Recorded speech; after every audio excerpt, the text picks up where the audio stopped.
Bien, buenos días, yo soy Diego Cerceño y voy a exponer mis dos problemas para el parcial 2 de materia condensada 2. Bien, el primer problema que escogí resolver es el problema 1 del capítulo 10, que habla sobre la penetración de campo magnético en una placa. Bien, el problema nos dice que la ecuación de penetración puede ser escrita como lambda cuadrado por el laplaciano de B igual a B, que es la conocida ecuación de London, donde lambda la conocemos como la profundidad de penetración.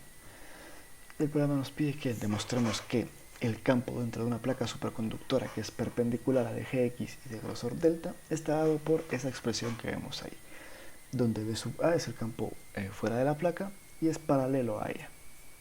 Y X igual a 0, es decir, el origen del eje X está justamente en el centro de dicha placa. Bien, también nos pide que, dado que la magnetización efectiva la podemos definir de esta forma, de B de X menos B sub A es igual a 4pi por M de X, demostremos en el sistema CGS que 4pi M de X va a ser igual a esta expresión que vemos aquí. Bien, entonces para el primer inciso, para el inciso A, vamos a tomar la ecuación de London, que es esa ecuación que depende de Laplaciano, y lo que vamos a hacer es tomar la expresión de campo magnético y evaluarla para ver si es que cumple, ¿no? Como tenemos que demostrar que esto es cierto para esta ecuación, lo que vamos a hacer es evaluarla y evaluar las condiciones de frontera en esa expresión y ver si cumplen para el sistema que tenemos. Al evaluarla, vemos que el laplaciano únicamente depende, como la ecuación dada para el campo magnético únicamente depende de X, el laplaciano va a ser únicamente la segunda derivada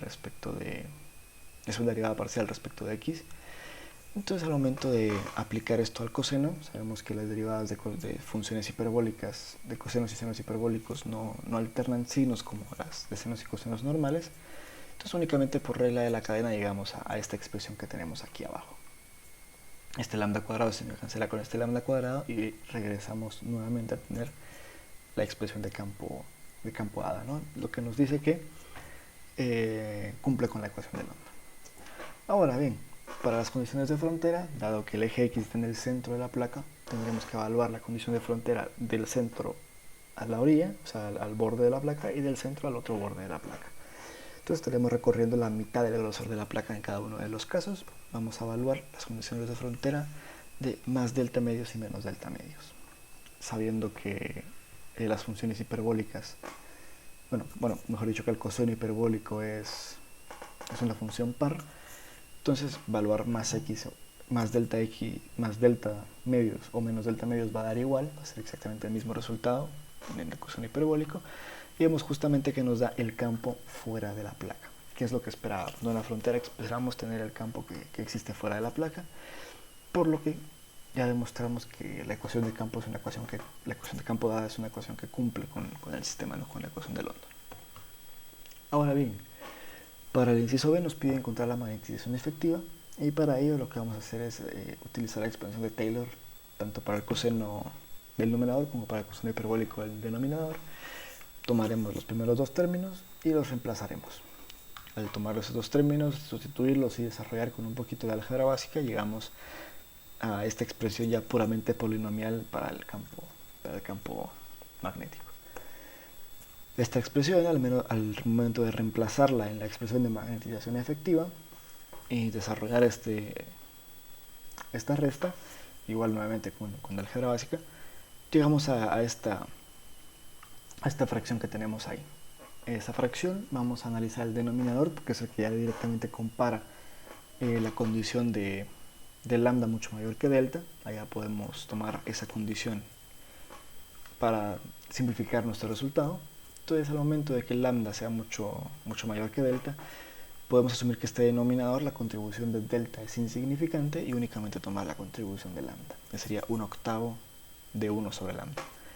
Tenemos aquí este resultado que es justamente al resultado al que buscábamos llegar, factorizando el menos 1, ¿no? Aquí tenemos positiva la expresión y aquí factorizamos el menos 1 y vemos cómo cambia de lado esto. Pues ahí ya tendríamos demostrado el inciso B también, de la magnetización efectiva. Y el segundo problema es el problema número 3 del capítulo 16, que habla del efecto de un espacio de aire en un capacitor. Entonces, El problema nos dice que discutamos el efecto de un espacio de aire entre las placas de un capacitor y un dieléctrico, que sería este pedacito de acá, este de epsilon igual a 1, en la medición de constantes dieléctricas grandes.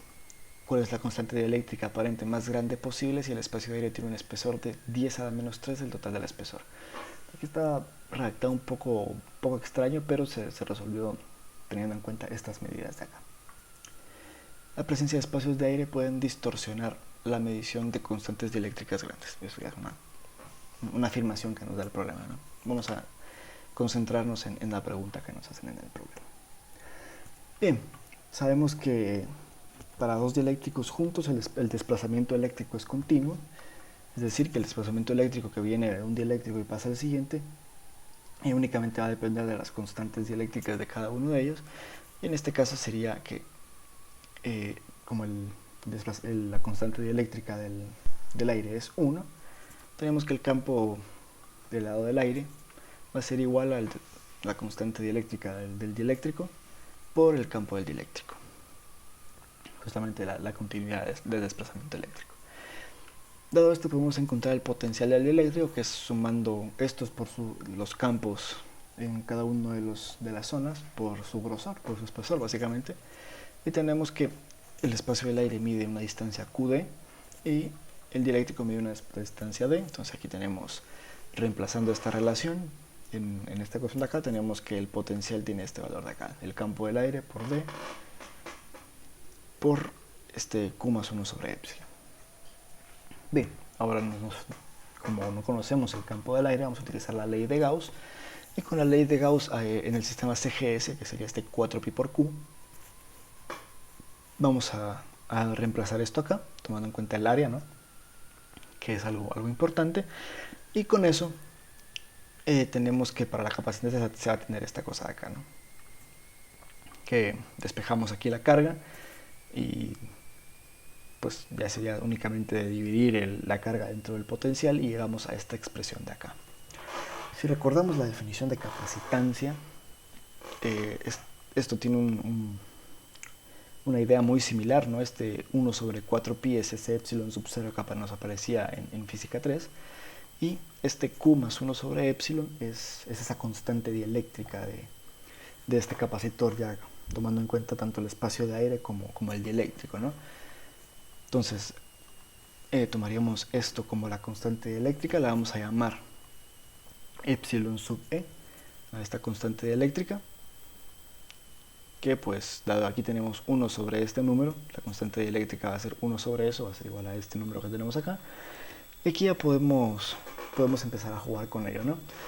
Como lo que nos está pidiendo es cuál sería la constante dieléctrica más grande, lo que vamos a hacer es tomar esta constante dieléctrica del dieléctrico lo más grande posible para ver qué es lo que pasa con mi otra constante dieléctrica, ¿no?, con la constante eléctrica sub e. Entonces vamos a hacer tender epsilon del dieléctrico a infinito, y nos queda que esta constante dieléctrica, el valor más grande que puede tener es 1 sobre Q, ¿no?, 1 sobre ese factor que determina el grosor de mi espacio de aire. Este es el factor que determina ese grosor.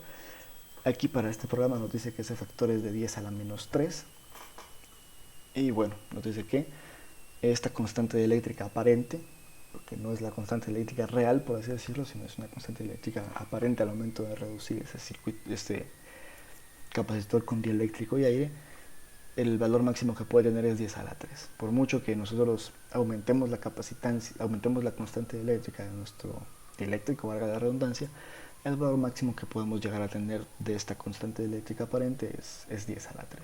Y eso es justo lo que nos pedía el problema, ¿no? Volvemos a 10 a la menos 3 y nos queda que esta constante aparente es 10 a la 3, su valor más grande. Y ahí estaríamos. Muchísimas gracias por su atención y feliz día.